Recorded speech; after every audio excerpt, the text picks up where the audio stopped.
কোরআন award এই অনুষ্ঠানে ৭২টি দেশের স্কলারদেরকে তিনি দাওয়াত দিয়েছেন। ৭২টি দেশ অংশগ্রহণ করেছে। সেখানে আমার মতো একটা ভাঙ্গাছেড়া লোককে তিনি প্রধান অতিথি করেছেন। সেখানে আমার বক্তব্যের বিষয় ছিল the scientific miracles in the holy Quran, কোরআনের বিজ্ঞানময় মুজিজা। এর উপর আমাকে বক্তব্য রাখতে হবে। সময় ২ ঘন্টা। ২ ঘন্টা বক্তব্য রাখার জন্য আমি প্রস্তুতি নিতে চাইলাম কোরআন থেকে বিজ্ঞানের, কোরআন দিয়ে বক্তৃতা করতে হবে। তো আমি বক্তৃতা নিতে হবে কোরআন দিয়ে। এ কোরআন তো ওয়াজের সবচেয়ে বড় কিতাব। ওয়াজের সবথেকে বড় কিতাব কোনটা আমরা বুঝি না। সেই জন্য কিসসা কাহিনী ছাড়া ওয়াজই হয় না। একদিন নবী মোস্তফায় রাস্তা দিয়ে হাইটে যায়, হরিণ একটা বাধা ছিল গাছেরই তলায়। পড়েন সাল্লাল্লাহ। কোন জায়গায় পাইছে আল্লাহ জানে, এগুলো কোথাও নাই, আন্দাজে বানায় নিয়েছে। কিসসা কাহিনী নবীর নামে সাহাবীর নামে মিথ্যা কথা কইয়া মানুষ কান্দায়। কথা বুঝতে পেরেছেন? কোরআনের শ্রেষ্ঠ ওয়াজের কিতাবের নাম কি? কোরআন। আমি যেহেতু আমাকে বক্তব্য রাখতে হবে, সেখানে সরকারি লোকজন থাকবে। সেই মাহফিলে প্রিসাইড করেছেন অ্যাটর্নি অফ ল ইব্রাহিম দুমেলহা, তিনি প্রিসাইড করলেন। আরবরা উপস্থিত ছিলেন এবং উপস্থিতির সংখ্যা ছিল বিশাল। ওরা পত্রিকায় লিখেছে আরব আমিরাতের শ্রেষ্ঠ সবথেকে বড় জমায়েত হয়েছে এটা। টিভি চ্যানেলগুলি লাইভ প্রচার করেছে। আমি আগের থেকে প্রস্তুতি নিলাম যে বিজ্ঞানের উপরে আলোচনা করতে গিয়ে কোরআনের আয়াত কতগুলি পাওয়া যায়, খুঁজতে থাকলাম। অন্তত আমার খোঁজে, আমি তো ছোট মানুষ, কোরআন অত বুঝি না। লোকেরা কয় মুফাসসিরে কোরআন, আসলে তো কোরআনের তালিব ইলম, আমি কোরআনের ছাত্র। খুঁজতে খুঁজতে পেলাম বিজ্ঞানের সমর্থক, বিজ্ঞানের তথ্যসূত্র পাওয়া যায় এমন আয়াতের সংখ্যা অন্তত 1000-এর কাছে চলে যাবে।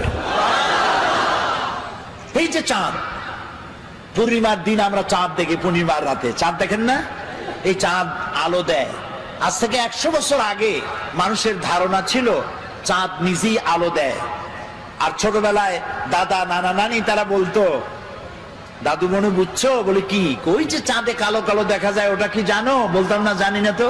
কয় ওটা হলো একটা গাছ। সুবহানাল্লাহ, চাঁদের মধ্যে গাছ। ছোটবেলায় চিন্তা করতাম, কয় যে শুধু গাছ না, ওখানে একটা বুড়ি আছে সুতা কাটে। তখন চিন্তা করতাম যে আরে এই বুড়ি এত কষ্ট করে সুতা কাটে, সারাদিন তো খায় কি। পরে কিন্তু ওই ধারণা আমাদের এখন আর নাই, ঠিক না?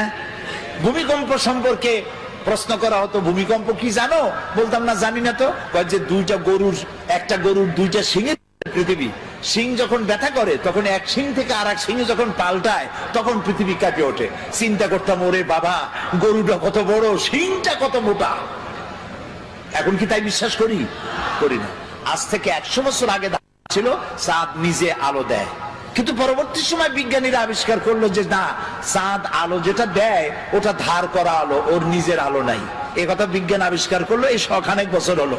কিন্তু বিজ্ঞান জানলো 100 বছর আগে, আর তার 1300 বছর আগে জেনেছেন মুহাম্মদুর রাসূলুল্লাহ সাল্লাল্লাহু আলাইহি ওয়াসাল্লাম।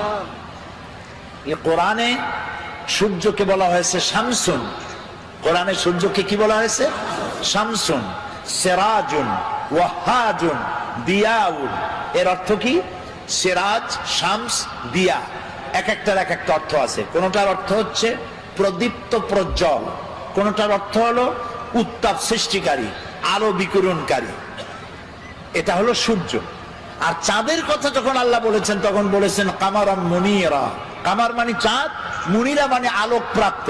যে চাঁদ আলো পায়া আলো বিকিরণ করে ওইটার নাম হলো চাঁদ। সুবহানাল্লাহ। তাহলে চাঁদের যে নিজের আলো নাই, এই কথা বিজ্ঞান বোঝার আগে বুঝছে কে? বলেন মুহাম্মদ রাসূলুল্লাহ সাল্লাল্লাহু আলাইহি ওয়াসাল্লাম। বিজ্ঞানীরা মনে করেছিল, এই যে অনেকে বলে, যুবকরা বলে, সুশীলরা বলে, সুশীল বুদ্ধিজীবী, বুদ্ধির ঠেলায় দেয়ার ইজ নো গড, আল্লাহ নেই। আমি জানি না কত বোতল খাইলে পরে এই কথা বলতে পারে যে আল্লাহ নাই। আরে বেটা, তুই হইছিস কেমনে? এই পৃথিবী এমনি এমনি হইছে? এই মাইকটা এমনি এমনি হইছে? এই সামান্য ব্রিজটা এমনি এমনি হইছে? কেউ তো বানাইছে। তো মাইকটা, সাইকেলটা, জুতাটা সবটা বানাইতে কেউরে লাগলো, আর তোমারে বানাইতে কেউরে লাগে নাই, এমনি এমনি হয়েছে। আল্লাহ রহম করুক, বলেন আমিন। তো ওরা বলে যে দেয়ার ইজ নো গড, স্রষ্টা বলতে কেউ নেই। তো কি হয়েছে? তো এমনি এমনি হয়েছে সব। এরপরে বিজ্ঞানীরা দেখলো যে চাঁদ হলো পৃথিবীর সব থেকে, নবী করিম সাল্লাল্লাহু আলাইহি ওয়াসাল্লামকে বিশ্বাস করতে চায় না, কোরআনকে বিশ্বাস করতে চায় না, বলে যে আমাদের বিজ্ঞানীরা তো চাঁদে গেছে, আরে মুহাম্মদ সাল্লাল্লাহু আলাইহি ওয়াসাল্লাম কদ্দুর গেছে, উনি তো আর চাঁদে যাইতে পারে নাই, কাজে বিজ্ঞানীদের গুরুত্বই বেশি। তা আমি বলি ভাই, চাঁদ হলো পৃথিবীর সব থেকে নিকটতম উপগ্রহ।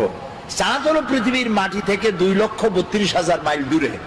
এটা একটা উপগ্রহ, পৃথিবীর চাইতে ছোট বা বড়। কিন্তু সূর্য হচ্ছে পৃথিবীর মাটি থেকে 9,30,00,000 মাইল দূরে, ঠিক না? আর ওই সূর্যটা হলো পৃথিবীর থেকে 13 লক্ষ গুণ বড়। বিজ্ঞানীরা মনে করলো এটাই বুঝি শেষ, কিন্তু না, সেটাই শেষ না। দেখা গেল সূর্যের চাইতে বড় আছে, কি আছে? সূর্যের চাইতে আছে বড় আছে তারকা, গ্যালাক্সি। গ্যালাক্সির ভিতরে এমন এমন তারকা আছে, যে তারকা খুব মন খারাপ, মন খুলে শুনুন, যেই সূর্যটা পৃথিবীর চাইতে 13 লক্ষ গুণ বড়, এরকম 2.5 থেকে 3 কোটি সূর্য খাইয়া হজম করতে পারে এরকম হাজার হাজার অসংখ্য তারকা আল্লাহ তাআলা আকাশে সৃষ্টি করে রেখেছেন।